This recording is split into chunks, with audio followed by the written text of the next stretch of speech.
ಏನೋ ಅದು ಬುಕ್ ನಾವೇನೂ ಅಂದ್ಕೊಂಡಿದ್ದಿಲ್ಲ, ಈ ಲೆವೆಲ್ ಸಕ್ಸಸ್ ಆಗ್ತೈತೆ ಅಂತ ಅಂದ್ಕೊಂಡಿದ್ದಿಲ್ಲ. ಸೋತಾಗ ಹೋಪ್ಸ್ ಕಳ್ಕೊಬಾರ್ದು.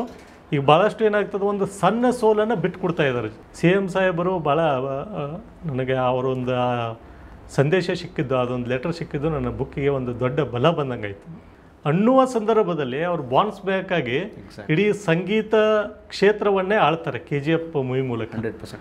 ನಾವು ನೀವು ಆಗಿದ್ದೀವಿ ಅಂದ್ರೆ ಏನು ಮಾಡ್ತಿದ್ವಿ? ಅರವಿಂದ ತೆಗೆದ್ರೆ ಇನ್ನೇನು ಮುಗೀತು, ಪೆನ್ಷನ್ ಬರ್ತದೆ, ಆರಾಮ್ ಮನೆ ಹಾಕೊಂಡ್ರು. ಭಾಳಷ್ಟು ಜನರ ಮನಸ್ಸೊಳಗೆ ಬರ್ತದೆ. ಇವರು ವಿಚಾರ ಮಾಡ್ತಾರೆ, ಇನ್ನೂ ನನಗೆ ಈಗ 22-23 ವಯಸ್ಸು, ನಾನು ಈ ಬುಕ್ದಿಂದ ಏನೋ ಲಕ್ಷಾಂತರ ಜನ ಟರ್ನ್ ಆಗಲಿ ಅಂತಲ್ಲ, ಏನೋ ಒಂದು 10 ಜನ ಟರ್ನ್ ಆದ್ರೂ ಬುಕ್ಕಿಗೆ ಸಂದಂಥ ಒಂದು ಗೌರವ ಅಂತ ಹೇಳ್ಬೋದು. ಸರ್, ಇದ್ರ ಮಧ್ಯೆ ನೀವು ಸುದ್ದಿ ಆಗೋದು ಬಿದ್ದು ಗಿದ್ದವ್ರ ಬಗ್ಗೆ. ಅಂದರೆ ಈ ಪುಸ್ತಕನ ನಾನು ಓದಿದೆ, ಬಟ್ ಇಲ್ಲಿ ನನಗೆ ಸಿದ್ದರಾಮಯ್ಯ ಸಾಹೇಬ್ರ ಒಂದು ಲೆಟರ್ಡಲ್ಲಿ ಮೆನ್ಷನ್ ಮಾಡಿ ನಾನು ತುಂಬ ಪ್ರೌಡಾಗಿ ನಾನು ಓದ್ತೀನಿ. ಅಂದರೆ ಇಲ್ಲಿ ಕೂಲಿಯ ಮಕ್ಕಳಾಗಿ ಹುಟ್ಟಿ ಬದುಕಿನ ಸವಾಲುಗಳನ್ನು ದಿಟ್ಟವಾಗಿ ಎದುರಿಸಿ ಯಶಸ್ಸಿನ ಶಿಖರವನ್ನೇರಿದಂತಹ ಸೋತು ಗೆದ್ದವರ ಬಿದ್ದು ಎದ್ದವರ ಅನುಭವಗಳನ್ನು ಎಂದಿಗೂ ಪ್ರೇರಣಾದಾಯಕ. ನಮ್ಮ ಸಮಾಜದ ಯಶಸ್ಸು ಸಂಭ್ರಮಿಸುವುದು ಸಾಮಾನ್ಯ ಗೆಲುವಿನ ಹಿಂದಿನ ಅಡೆತಡೆಗಳು, ತಿರಸ್ಕಾರಗಳು, ಮೆಟ್ಟಿ ನಿಂತ ಸಾಧಕರ ಪರಿಶ್ರಮಗಳನ್ನು ಬಿದ್ದು ಗೆದ್ದವರ ಕೃತಿಯಲ್ಲಿ ತುಂಬ ಸುಂದರವಾಗಿ ಅಭಿವ್ಯಕ್ತಿಗೊಳಿಸಲಾಗಿದೆ. ಶ್ರೀ ಅಶೋಕ್ ಮಿರ್ಜಿಯವರು ಪೊಲೀಸ್ ಪೇದೆಯಾಗಿ ನಂತರ ಕೇಂದ್ರ ಗುಪ್ತಚರ ಇಲಾಖೆ, ಪಂಚಾಯತಿ ಅಭಿವೃದ್ಧಿ ಅಧಿಕಾರಿ, ವಾಣಿಜ್ಯ ತೆರಿಗೆಯ ಸಹಾಯಕ ಆಯುಕ್ತರಾಗಿ ರಾಜ್ಯಕ್ಕೆ ನಿಷ್ಠಾವಂತ ಸೇವೆ ಸಲ್ಲಿಸಿದ್ದಾರೆ. ಪ್ರಸ್ತುತ ಕರ್ನಾಟಕ ಖನಿಜ ನಿಗಮದ ಅಧ್ಯಕ್ಷರ ಆಪ್ತ ಕಾರ್ಯದರ್ಶಿಯಾಗಿ ಸೇವೆ ಸಲ್ಲಿಸುತ್ತಿರುವ ಶ್ರೀಯುತರು ಸಾಹಿತ್ಯ ಕ್ಷೇತ್ರಕ್ಕೆ ತಮ್ಮದೇ ಆದ ಕೊಡುಗೆ ನೀಡುತ್ತಿರುವುದು ಶ್ಲಾಘನೀಯ. ಸರ್, ಇದು ಒಂದು ಲೈನಲ್ಲಿ ನಾವು ಒಂದು ವಿಷಯನ ಸಂಭ್ರಮಿಸೋದು ಬೇರೆ, ನಿಮ್ಮ ಎಲ್ಲ ಡೈಮೆನ್ಷನನ್ನು ಸಾಹೇಬರು ಅಲ್ಲಿ ಪ್ರಸ್ತಾಪ ಮಾಡಿದ್ದಾರೆ. ಸರ್, ಈ ಲೆಟ್ರ್ ನಿಮ್ಮ ಕೈ ಸಿಕ್ಕಾಗೆ ಏನು ಅನಿಸ್ತು ಸರ್ ನಿಮಗೆ? ನನಗೆ ಆ್ಯಕ್ಚುಲಿ ಆ ಲೆಟ್ರು ಏನಾಯಿತು ಅಂದರೆ, ನಮ್ಮ ವಾಣಿಜ್ಯ ತೆರಿಗೆ ಇಲಾಖೆಯ ಸಂಘ ಇದೆ, ಅಧಿಕಾರಿಗಳ ಸಂಘ, ಅದಕ್ಕೆ ನಾನು ಧನ್ಯವಾದಗಳನ್ನ ತಿಳಿಸ್ತೀನಿ. ಆ್ಯಕ್ಚುಲಿ ಬುಕ್ ಏನಾಗಿತ್ತು ಅಂದರೆ, ಎಲ್ಲೋ ಬಿದ್ದಿತ್ತಂದರೆ ಏನಂದರೆ, ನಾವು ಸರ್ಕಾರದಿಂದ ಪರ್ಮಿಷನ್ ತೊಗೋಬೇಕಲ್ಲ, ಗೌರ್ಮೆಂಟಿಗೆ ಪರ್ಮಿಷನ್ ಬರೆದಿದ್ದೆ. ಅದು ಸುಮಾರು 1.5 ತಿಂಗಳಾಗಿತ್ತು ನಾನು ಬುಕ್ ರೆಡಿ ಮಾಡಿ ಕೊಟ್ಟು. ಪರ್ಮಿಷನ್ ಬರೋಕ್ಕೆ ಒಂದು ಸ್ವಲ್ಪ ಲೇಟ್ ಆಗಿತ್ತು. ಅದೇ ಸಂದರ್ಭದಲ್ಲಿ ನಮ್ಮ ವಾಣಿಜ್ಯ ತೆರಿಗೆಗಳ ಇಲಾಖೆಯ ಅಧಿಕಾರಿಗಳದ ಒಂದು ಪ್ಯಾಲೇಸ್ ಗ್ರೌಂಡಲ್ಲಿ ಒಂದು ಕಾರ್ಯಕ್ರಮ ಇತ್ತು, ದೊಡ್ಡ ನಮ್ಮ ಅಧಿಕಾರಿಗಳೆಲ್ಲ ಸೇರಿ. ಅವಾಗ ನನ್ನ ಒಬ್ಬ ಸ್ನೇಹಿತ ಏನು ಮಾಡಿದ, ಆಫೀಸರು, ನಾನು ನಿನ್ನ ಬುಕ್ ಪರ್ಮಿಷನ್ ಸಿಕ್ಕಿದ್ದೇನೆ, ಇಲ್ಲಿ ಉದ್ಘಾಟನೆ ಮಾಡಿಸೋಣ. ನಾನೇನು ಅಂದ್ಕೊಂಡೆ, ನಮ್ಮ ಮೊನ್ನೆ ಆಯುಕ್ತರ, ಕಮರ್ಷಿಯಲ್ ಟ್ಯಾಕ್ಸ್ ಆಯುಕ್ತರಾದಂಥ ವಿಪುಲ್ ಬನ್ಸಾಲ್ ಸರ್ ಕಡೆಯಿಂದ ಉದ್ಘಾಟನೆ ಮಾಡಿಸೋಣ ಅಂತ ಅಂದೆ ನಾನು. ಇನ್ನೇನು 2 ದಿವಸ ಕಾರ್ಯಕ್ರಮ ಇತ್ತು, ಬುಕ್ಕಿಗೆ ಪರ್ಮಿಷನ್ ಬಂತು. ನಾವು ಏನು ಮಾಡಿದೆವು, ಅವಾಗ ಒಂದು 20 ಕಾಪಿಯನ್ನು ಪ್ರಿಂಟ್ ಮಾಡಿ, ಅದು ಆ್ಯಕ್ಚುಲಿ ಸಣ್ಣ ಕಾರ್ಯಕ್ರಮ ಮಾಡೋಂತಿತ್ತು. ಎಲ್ಲರೂ ಸೇರಿ, ಇಲ್ಲ CM ಸಾಹೇಬ್ರ ಕಡೆನೂ ಉದ್ಘಾಟನೆ ಮಾಡಿಸೋಣ ಅಂತೇಳಿ CM ಸಾಹೇಬ್ರನ್ನ ಒಪ್ಪಿಸಿ ಅವ್ರ ಕಡೆನೇ ಏನು ಮಾಡಿದ್ರು ಅಂದರೆ, ಎಲ್ಲ ದೊಡ್ಡ ದೊಡ್ಡ ಗಣ್ಯ ಅಧಿಕಾರಿಗಳಿಂದ ಪ್ಲಸ್ ಸಾಹೇಬ್ರ ಕಡೆಯಿಂದ, CM ಸಾಹೇಬ್ರ ಕಡೆಯಿಂದ ಈ ಬುಕ್ಕನ್ನು ಉದ್ಘಾಟನೆ ಮಾಡಿದರು. ಒಬ್ಬ ನಾಡಿನ ದೊರೆ ಅವರು, ಅವ್ರ ಕಡೆಯಿಂದ ಉದ್ಘಾಟನೆ ಆಗೋದಕ್ಕೆ ನನಗೆ ಭಾಳ ಖುಷಿ ಆಯಿತು, ಆ ಬುಕ್ ಉದ್ಘಾಟನೆ ಆದದ್ದು. ನಂತರ ಏನಾಯಿತು, ಪ್ರಭಾಕರ್ ಸರ್ ಇದಕ್ಕೆ CM ಸಾಹೇಬ್ರ ಕಡೆಯಿಂದ ಒಂದು ನಾವು ಇದನ್ನು ಮಾಧ್ಯಮ ಸಲಹೆಗಾರರು ಬರೆಸ್ಕೊಡ್ತು ಅನ್ನೋ ಸಲುವಾಗಿ ಅವರು ಪಾಪ ಸಾಹೇಬರು ಮನಸ್ಸು ಮಾಡಿ ಅದನ್ನೊಂದು ಬರೆಸ್ಕೊಟ್ಟಿದ್ರು. CM ಸಾಹೇಬ್ರಿಗೆ ಏನೋ ಕಾರ್ ಒಳಗೆ ಹೋಗೋಗಿ ಹೇಳಿ, ಅದಕ್ಕೆ ಲೆಟ್ರ್ ಬಂದ ತಕ್ಷಣ ಭಾಳ ಖುಷಿ ಆಯ್ತು ನನಗೆ. ಏನು ಇಷ್ಟು ಇಂಟ್ರೆಸ್ಟ್ ಇದೆಯಲ್ಲ ಬಿದ್ದು ಗೆದ್ದವರು, ಯಾಕಂದರೆ ಏನೋ ಅದು ಬುಕ್ ನಾವೇನೂ ಅಂದ್ಕೊಂಡಿದ್ದಿಲ್ಲ, ಈ ಲೆವೆಲ್ ಸಕ್ಸಸ್ ಆಗ್ತೈತೆ ಅಂತ ಅಂದ್ಕೊಂಡಿದ್ದಿಲ್ಲ. ಯಾಕಂದರೆ ನಾನು ಇಲ್ಲಿವರೆಗೂ 7ನೇ ಬುಕ್ ನಂದು, ಇಲ್ಲಿವರೆಗೂ 6 ಬುಕ್ಸ್ ಬರೆದಿದ್ದೆ. ಅದು ಕಾಂಪಿಟೇಟಿವ್ ಎಕ್ಸಾಮ್ ಬರೆದಿದ್ದೆ. ಅಲ್ಲಿ ನನಗೆ ಗೊತ್ತಿತ್ತು ಕಾಂಪಿಟೇಟಿವ್ ಎಕ್ಸಾಮ್ ಓದುವಂತಹ ಒಂದು ಬಳಗ ಏನಿದೆಯಲ್ಲ, ಅದರದ್ದು ಏನೇನು ಇದ್ದಿರ್ತದ, ಆ ಒಂದು ಬಳಗ ಅಥವಾ ಆ ಒಂದು ವಿದ್ಯಾರ್ಥಿ ಸಮೂಹ ಏನು ನಿರೀಕ್ಷಣೆ ಮಾಡ್ತೈತೆ ಅನ್ನೋದು ಗೊತ್ತಿತ್ತು ನನಗೆ. ಈ ಬುಕ್ ಬರೀಬೇಕಾಗಿತ್ತಂದರೆ ಏನೋ ಒಂದು ಸಾಹಿತ್ಯಿಕವಾಗಿ ಒಂದು ಬರೆಯೋಣ ಅನ್ನೋ ಒಂದು ಉದ್ದೇಶ ಇತ್ತು. ಆಮೇಲೆ ಮೋಟಿವೇಟ್ ಆಗಿ ಬರೆಯೋಣ ಅಂತ, ಬಿದ್ದು ಗೆದ್ದವರು ಅಂತ.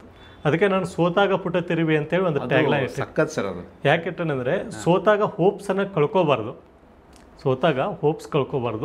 ಈಗ ಭಾಳಷ್ಟು ಏನಾಗ್ತದೆ, ಒಂದು ಸಣ್ಣ ಸೋಲನ್ನು ಬಿಟ್ಟು ಕೊಡ್ತಾ ಇದ್ದಾರೆ ಭಾಳಷ್ಟು ಯುವ ಸಮೂಹ. ಸಣ್ಣದೇನೋ ಸೋತಿರ್ತಾರೆ, ಬಿಟ್ಟು ಕೊಡ್ತಾರೆ. ಅಂಥದ್ದು ಯಾರು ಗೆದ್ದರಲ್ಲ ಅವ್ರ ಬಗ್ಗೆನೇ ಬರೋಣ ಅಂತೇಳಿ ಬರೆದಿದ್ದೆ. CM ಸಾಹೇಬರು ಭಾಳ ನನಗೆ ಅವರೊಂದು ಸಂದೇಶ ಸಿಕ್ಕಿದ್ದು, ಅದೊಂದು ಲೆಟರ್ ಸಿಕ್ಕಿದ್ದು ನನ್ನ ಬುಕ್ಕಿಗೆ ಒಂದು ದೊಡ್ಡ ಬಲ ಬಂದಂಗಾಯ್ತು. ಯಾಕಂದರೆ ಬುಕ್ಕು ಚೆನ್ನಾಗಿರೋದು ಬೇರೆ, ಅಂದರೆ ಯಾರೊಬ್ಬರು ದೊಡ್ಡ ವ್ಯಕ್ತಿಗಳು ಅದನ್ನು ಪ್ರಶಂಸನೆ ಮಾಡಿ ಅದನ್ನು ಒಂದು ಲೆಟರ್ ಕೊಡ್ತಾರಲ್ಲ, ಅದು ಭಾಳ ಅದಕ್ಕೊಂದು ಸಪೋರ್ಟಿವ್ ಆಗಿ ಒಂದು ದೊಡ್ಡ ಬಲ ಬಂದಂಗಾಯಿತು. ಅದಕ್ಕೆ ಇದು ಬಿದ್ದು ಗೆದ್ದವರು ಅನ್ನೋದು ನನಗೆ ಬಹಳ ತೃಪ್ತಿ ತಂದಂಥ ಪುಸ್ತಕ. ನನಗೆ ತುಂಬ ಪರ್ಸ್ನಲಿ ಕನೆಕ್ಟ್ ಆಗಿದ್ದು ನೀವು ಶುರು ಮಾಡಿದ್ದು ರವಿ ಬಸ್ರೂರವರಿಂದ. ಅಂದರೆ ಸರ್, ಈ ಥರದ ಜರ್ನಿ ನೋಡಿದಂಥ ಒಬ್ಬ ವ್ಯಕ್ತಿನೇ ಈ ಥರದ ವಿಶ್ಲೇಷಣೆಯನ್ನು ಮಾಡೋದಕ್ಕೆ ಸಾಧ್ಯ ನನ್ನ ಅನುಭವದ ಪ್ರಕಾರ.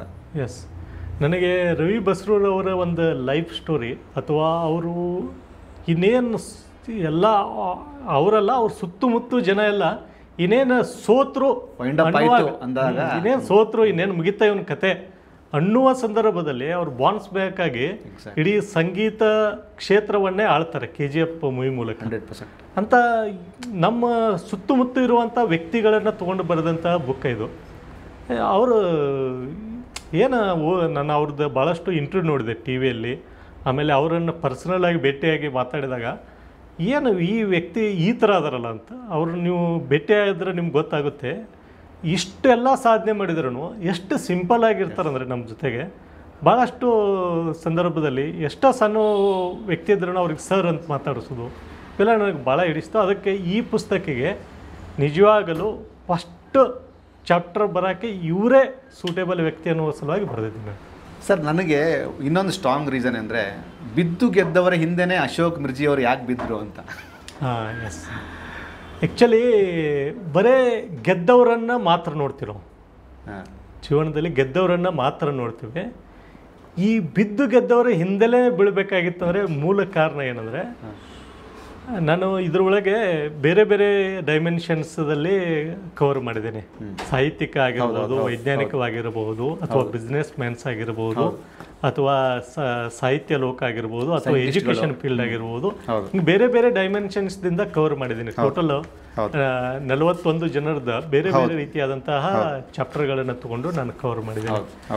ಫಸ್ಟ್ಗೆ ನಾನು ಏನು ಮಾಡಿದೆ, ಈ ಥರ ವ್ಯಕ್ತಿಗಳು ಯಾರ್ಯಾರು ಅದಾರು ಅನ್ನುವಂಥದ್ದು ಲಿಸ್ಟ್ ಔಟ್ ಮಾಡ್ಕೊಂಡೆ. ಅದರೊಳಗೆ ಯಾರನ್ನು ರಿಮೂವ್ ಮಾಡಬೇಕು, ಭಾಳ ದಪ್ಪನೂ ಆಗಬಾರ್ದು ಅನ್ನೋ ಸಲ ಕೆಲವೊಂದು ಕ್ಯಾರೆಕ್ಟರ್ಸ್ಗಳನ್ನು ಫಸ್ಟ್ಗೆ ಲಿಸ್ಟ್ ಔಟ್ ಮಾಡಿಕೊಂಡು ಆಮೇಲೆ ರಿಮೂವ್ ಮಾಡಿದೆ. ಇದರೊಳಗೆ ಭಾಳಷ್ಟು ಫೇಮಸ್ ಇರುವಂಥ ವ್ಯಕ್ತಿಗಳನ್ನು ತೊಗೊಂಡೆ. ಇನ್ನು ಕೆಲವೊಬ್ರು ಯಾರಿಗೆ ಗೊತ್ತೇ ಇರೋದಿಲ್ಲ, ಎಸ್ ಸರ್, ಹೌದು ಹೌದು, ಅಂಥ ವ್ಯಕ್ತಿಗಳನ್ನು ತೊಗೊಂಡೆ. ಎಕ್ಸಾಂಪಲ್, ಈಗ ಪ್ರೆಸೆಂಟು ನಮ್ಮ ಬೆಂಗಳೂರು ನಗರ ಜಿಲ್ಲೆಯ ಜಿಲ್ಲಾಧಿಕಾರಿಗಳು ಇದ್ದಾರೆ, ಜಗದೀಶ್ ಜಿ ಅಂತ IAS ಆಫೀಸರು. ಅವರು ಏನಂದರೆ ಲೈಫ್ದಲ್ಲಿ ಶಾವಿಲಾಸ್ ಅಂತೇಳಿ ಒಂದು ಈ ಮದ್ಯ ತಯಾರಿಕಾ ಕಂಪ್ನಿ ಇದಿರ್ತದೆ, ಅಲ್ಲಿ ಕೆಲಸ ಮಾಡ್ತಾರೆ. ಓಕೆ, ಅಂಥವರು ಒಂದು ಇಡೀ ಅದೇ ಜಿಲ್ಲೆಗೆ ಅವರು ಜಿಲ್ಲಾಧಿಕಾರಿಯಾಗಿ ಬರ್ತಾರೆ. ಅಂಥವ್ರದ್ದು ತೊಗೊಂಡಿದ್ದೇನೆ. ಪ್ಲಸ್ BS ಪಾಟೀಲ್ ಅಂತ ಚೀಫ್ ಸೆಕ್ರೆಟರಿ ಇದ್ದರು. ಕರ್ನಾಟಕದ ಅತ್ಯುನ್ನತ ನಾಗರಿಕ ಸೇವೆಯಲ್ಲಿರುವಂಥ ಹುದ್ದೆ. ಅಂದ್ರೆ ಈ ಗೌರ್ಮೆಂಟ್ ಜಾಬ್ಸ್ ಅದಾವಲ್ಲ, ಅದರೊಳಗೆ ಅತ್ಯುನ್ನತ ಹುದ್ದೆ ಯಾವುದಂದ್ರೆ ಚೀಫ್ ಸೆಕ್ರೆಟರಿ ಹುದ್ದೆ. ಈಗ ಶಾಲಿನಿ ರಜನೀಶ್ ಮೇಡಮ್ ಅದರಲ್ಲ, ಅವರಕ್ಕಿಂತಲೂ ಮೊದಲು BS ಪಾಟೀಲ್ ಅಂತಿದ್ರು. ಅವರು ವ್ಯಕ್ತಿತ್ವ ನನಗೆ ಭಾಳ ಇಷ್ಟವಾದಂಥ ವ್ಯಕ್ತಿತ್ವ. ಅದರಲ್ಲಿ ಅವರು ಏನಾಗಿತ್ತಂದರೆ 1960ರಲ್ಲಿ ಇಂಡೋ ಚೀನಾ ವಾರ್, ಭಾರತ ಮತ್ತು ಚೈನಾ ವಾರ್ ಸ್ಟಾರ್ಟ್ ಆದ ಸಂದರ್ಭದಲ್ಲಿ ಅವಾಗ ಇವರು 16 ವಯಸ್ಸು ಇದ್ದಿರ್ತದೆ, ಅವ್ರಿಗೆ 16 ಇಯರ್ಸ್. ಸ್ಕೂಲ್ದಲ್ಲಿ ಇರ್ತಾರೆ, ಜಸ್ಟ್ SLC, ನಮಗೆ SLC ಮುಗ್ದಂಗೆ. ಅವಾಗ ಎಮರ್ಜೆನ್ಸಿ ಸರ್ವಿಸ್ ಕಮಿಷನ್ ಅಂತ ಹೇಳಿ ಒಂದು ಕಮಿಷನ್ ಇದ್ದವರು. ಆರ್ಮಿ ಒಳಗೆ ಕೆಲವೊಂದು ವೇಕೆನ್ಸಿಗಳು ಫಾರ್ಮ್ ಆಗ್ತಾವೆ 16 ವರ್ಷ ಆದವರು. ಇವರು ಅವಾಗ ಅಲ್ಲಿ ಎಕ್ಸಾಮ್ ಬರೆದು ಪಾಸ್ ಆಗಿ ಆಫೀಸರ್ ಆಗ್ತಾರೆ. 7 ವರ್ಷ ಅಲ್ಲಿ ಕೆಲಸ ಮಾಡಿರ್ತಾರೆ. ಸಡನ್ನಾಗಿ ಏನಾಗುತ್ತೆ, ಒಂದು ಆಕ್ಸಿಡೆಂಟ್ ಆಗಿಬಿಡ್ತದೆ ಅಲ್ಲಿ ಆರ್ಮಿಯಲ್ಲಿ ಕೆಲಸ ಮಾಡಬೇಕಾದ್ರೆ. ಆವಾಗ ಆಕ್ಸಿಡೆಂಟ್ ಆದಾಗ ಇವರು ಬಿದ್ದು ಇವರು ಸ್ಪೈನಲ್ ಕಾರ್ಡ್ ಇಂಜುರಿ ಆಗ್ತದೆ. ರೈಟ್ ಕೈಯು ರೈಟ್ ಕಾಲು ಫುಲ್ ಏನಾಗ್ತದೆ ಅಂದರೆ ಜೀವ ಇಲ್ದಂಗೆ ಆಗಿಬಿಡ್ತದೆ. ಒಂದು ಸೈಡ್ ಪ್ಯಾರಲಸ್ ಥರ ಆಗಿಬಿಡ್ತದೆ. ಅವಾಗ ಆರ್ಮಿಯಿಂದ ಇವರನ್ನು ತೆಗಿತಾರೆ. ನೀವು ಆಗಿದ್ದೀವಿ ಅಂದರೆ ಏನು ಮಾಡ್ತಿದ್ವಿ, ಆರ್ಮಿಯಿಂದ ತೆಗೆದ್ರೆ ನೇನು ಮುಗೀತು, ಪೆನ್ಷನ್ ಬರ್ತದೆ, ಆರಾಮ್ ಮನೆ ಹಾಕೊಂಡು ಭಾಳಷ್ಟು ಜನರ ಮನಸ್ಸೊಳಗೆ ಬರ್ತದೆ. ಇವರು ವಿಚಾರ ಮಾಡ್ತಾರೆ, ಇನ್ನೂ ನನಗೆ ಈಗ 22-23 ವಯಸ್ಸು, ನಾನು ವಾಪಸ್ ಊರಿಗೆ ಹೋದೆ ಅಂದರೆ ನನ್ನ ಮರ್ಯಾದೆ ಏನಾಗ್ತದೆ, ನಾನು ಊರಲ್ಲಿ ಹಿಂಗೆ ಬಿದ್ದುಕೊಂಡಿರೋಕ್ಕೆ ಸಾಧ್ಯನೇ ಇಲ್ಲ ಅಂಥೇಳಿ ಅಲ್ಲೇ ಬೆಡ್ ಒಳಗೇ 1 ವರ್ಷ ಅವರು ಹಾಸ್ಪಿಟ್ಲೈಸ್ಡ್ ಅಂದರೆ ಅಲ್ಲೇ ಇರ್ತಾರೆ. ಹಾಸ್ಪಿಟ್ಲಿಂದ ಅಲ್ಲೇ ಬೆಡ್ ಒಳಗೇ ಇಲ್ಲ, ನಾನು ಇದಕ್ಕಿಂತ ದೊಡ್ಡ ಹುದ್ದೆಯನ್ನು ಅಲಂಕರಿಸ್ಬೇಕಂತೇಳಿ IAS ಎಕ್ಸಾಮನ್ನು ತಗೋತಾರೆ. IAS ಎಕ್ಸಾಮನ್ನು ಪಾಸ್ ಆಗ್ತಾರೆ. ಪಾಸಾಗಿ ಅಷ್ಟೇ ಅಲ್ಲ, ಒಳ್ಳೆ ಕೆಲಸ ಮಾಡಿ ಚೀಫ್ ಸೆಕ್ರೆಟರಿ ಹುದ್ದೆವರೆಗೂ ಬಂದು ಈಗೂ ಆ್ಯಕ್ಚುಲಿ ಅವರು ಗೌರ್ಮೆಂಟ್ ಜಾಬ್ ಒಳಗಿದ್ದಂಗೆ. ಈಗ 81 ವಯಸ್ಸಿದೆ ಅವ್ರಿಗೆ, 81 ಇಯರ್ಸ್. ಈಗ 18 ವರ್ಷದ ಹುಡುಗರ ಥರ ಕೆಲಸ ಮಾಡ್ತಾರೆ. ನಮ್ಮದು ಬ್ರ್ಯಾಂಡ್ ಬೆಂಗಳೂರು ಸಮಿತಿ ಮಾಡಿದಾರಲ್ಲ ಅದಕ್ಕೆ ಅಧ್ಯಕ್ಷರದಾರ ಅವ್ರಿಗೆ. ಓಕೆ. ಗ್ರೇಟರ್ ಬೆಂಗಳೂರು ಎಸ್ ಹೌದು ರೀಸೆಂಟ್ ಒಂದು ಸಲಹೆ ಐತಲ್ಲ ಅದನ್ನು ಅವರೇ ಕೊಟ್ಟಿದ್ದಾರೆ. ಮೊನ್ನೆ ಕೆಂಪೇಗೌಡ ಪ್ರಶಸ್ತಿನೂ ಸಿಕ್ಕಿದವರು. ಅಂದರೆ ಇಂಥ ವ್ಯಕ್ತಿ ಇವ್ರ ಬಗ್ಗೆ ನಾನು ಗೂಗಲ್ ಮಾಡಿದೆ, ಎಲ್ಲ ಮಾಡಿದೆ, ಎಲ್ಲೇ ಸಿಗಲೇ ಇಲ್ಲ. ಅವ್ರನ್ನ ಭೇಟಿಯಾಗಿ ಇಂಟರ್ವ್ಯೂ ಮಾಡಿ ಬರೆದಂಥ ಸ್ಟೋರಿ ಅದು. ಅಂದರೆ ಇಂಥವ್ರೆಲ್ಲ ಇಷ್ಟೆಲ್ಲ ಮಾಡಿದ್ರೂ ಎಲ್ಲಿಯೂ ಇಲ್ಲಲ್ಲಪ್ಪ ಅಂತ ಅನ್ನೋ ಸಲುವಾಗಿ ಇಂಥ ಬುಕ್ಸ್ ಒಳಗೆ ತೊಗೊಂಬಂದಿನಿ. ನಿಮ್ಮ ಕಾಳಜಿ ಅಲ್ಲಿತ್ತು ಹಾಗಾದ್ರೆ, ಆ ಕಾಳಜಿ ಮೇಲೆ ಸಮಾಜಕ್ಕೊಂದು ಅದಕ್ಕೆ ಇಂಥವ್ರು ಬಿದ್ದು ಏನೋ ಒಂದು ಸಣ್ಣ ಒಂದು ಘಟನೆಯಿಂದ ಭಾಳಷ್ಟು ಕೈ ಚೆಲ್ಲುವ ಕೆಲಸಗಳು ಆಗ್ತಾ ಇದ್ದಾವೆ ಸಮಾಜದಲ್ಲಿ, ಯುವಕರಲ್ಲಿ. ಅದು ಬೇಡ. ಈ ಬುಕ್ದಿಂದ ಯಾವುದೋ ಒಂದು ಸ್ಟೋರಿ ಅವ್ರಿಗೆ ಇನ್ಸ್ಪಿರೇಷನ್ ಎಲ್ಲೋ ಒಂದು ಕನೆಕ್ಟ್ ಆದ್ರೂ ಏನೋ ಸ್ವಲ್ಪ ನಾನು ಈ ಬುಕ್ದಿಂದ ಏನೋ ಲಕ್ಷಾಂತರ ಜನ ಟರ್ನ್ ಆಗಲಿ ಅಂತಲ್ಲ, ಏನೋ ಒಂದು 10 ಜನ ಟರ್ನ್ ಆದ್ರೂ ಬುಕ್ಕಿಗೆ ಸಂದಂಥ ಒಂದು ಗೌರವ ಅಂತ ಹೇಳ್ಬೋದು.